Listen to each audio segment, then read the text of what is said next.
ఇక తిరుపతిలో జనసేన అభ్యర్థి విషయంలో కూటమిలో విభేదాలు కంటిన్యూ అవుతున్నాయి. ఆరణి శ్రీనివాసులు అభ్యర్థిత్వం విషయంలో టీడీపీ నేతలు అసంతృప్తిగా ఉన్నారు. సమన్వయ సమావేశాలకు బీజేపీ నేతలు హాజరవుతున్నా టీడీపీ నాయకులు దూరంగా ఉంటున్నారు.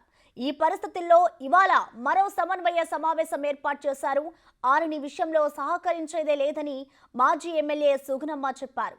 కూటమి విజయానికి అంతా కలిసికట్టుగా పనిచేయాలని చంద్రబాబు చెబుతున్నా టీడీపీ నేతలు కొన్ని చోట్ల ప్రచారానికి దూరంగా ఉంటున్నారు. దీనికి సంబంధించిన పూర్తి డీటెయిల్స్ మా ప్రతినిధి దామోదర్ అందిస్తారు. దామోదర్, చెప్పండి. జనసేన అభ్యర్థి విషయంలో అయితే విభేదాలు కంటిన్యూ అవుతూనే ఉన్నాయి. ఈ నేపథ్యంలో ఈయన నిర్వహించిన ఈ సమావేశానికి ఇప్పుడు టీడీపీ నేతలు హాజరవుతారా? ఒకవేళ హాజరవ్వకపోతే ఇక్కడ ఆ పరిస్థితి ఏ విధంగా ఉండే అవకాశం కనిపిస్తోంది దామోదర్?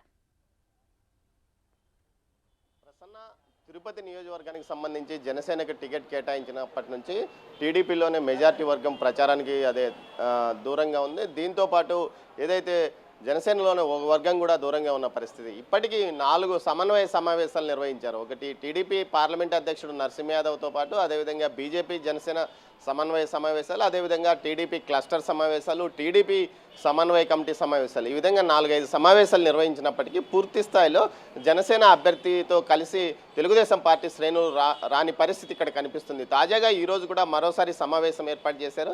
అయితే తెలుగుదేశం పార్టీకి సంబంధించి డాక్టర్ కోడూరు బాలసుబ్రహ్మణ్యం ఒక్కడే జనసేన సమన్వయ సమావేశాల్లో కానీ జనసేన ప్రచారంలో కనిపిస్తున్నాడు.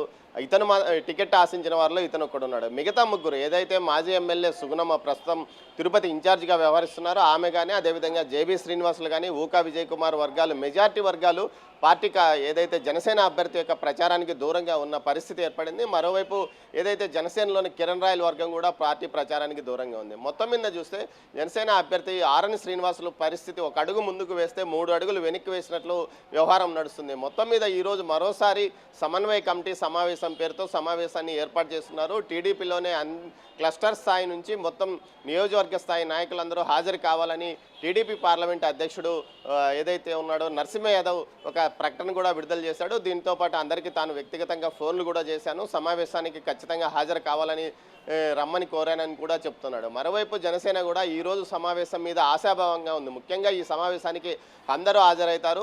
ఉగాది తర్వాత ప్రచారం జోరందుకుంటుంది. ఉగాది తర్వాత అందరూ కలిసి ప్రచారంలో పాల్గొంటామని ఇప్పటికే అభ్యర్థి శ్రీనివాసులు ప్రకటించిన నేపథ్యం. మొత్తం మీద చూస్తే తెలుగుదేశం పార్టీ అధినేత చంద్రబాబు నాయుడును శ్రీకాళహస్తిలో కలిసిన ఏదైతే మాజీ ఎమ్మెల్యే సుగుణమ్మతో పాటు ఇతర నాయకులు ఆయన ఎదుట మాత్రం ప్రచారానికి, పార్టీ విజయానికి, జనసేన విజయానికి సహకరిస్తామని చెప్పినట్లు సమాచారము. అయితే మాత్రం ఇప్పటి వరకు పూర్తి స్థాయిలో ప్రచారానికి రాలేదు. మరోవైపు ఏదైతే ఆర్ఎన్ శ్రీనివాసులు తన కుటుంబ సభ్యులతో కలిసి ఏకంగా ఆయన సుగుణమ్మ ఇంటికి వెళ్ళి కూడా చర్చలు జరిపారు. ఆ రోజు ఇద్దరు మీడియా సమావేశంలో పాల్గొంటారు. చంద్రబాబు నాయుడు సీఎం కావాలి, అందుకోసం తిరుపతిలో జనసేన విజయానికి తాను కృషి చేస్తానంటూ కూడా సుగుణమ్మ చెప్పిన నేపథ్యం. మరోవైపు ఏదైతే జేబీ శ్రీనివాస్ కానీ, అదేవిధంగా మరో ఊకా విజయ్ కుమార్ వర్గాలతో కూడా చర్చలు జరుపుతున్నారో వారు కూడా ఈ సమావేశానికి హాజరవుతారా లేదా అన్నది మాత్రం ప్రస్తుతానికి సస్పెన్స్గానే కొనసాగుతుంది. మొత్తం మీద అయితే సమన్వయ సమావేశాల పేరుతో ఇప్పటి వరకు 5-6 సమావేశాలు అటు జనసేన, బీజేపీ, టీడీపీ నిర్వహించినప్పటికీ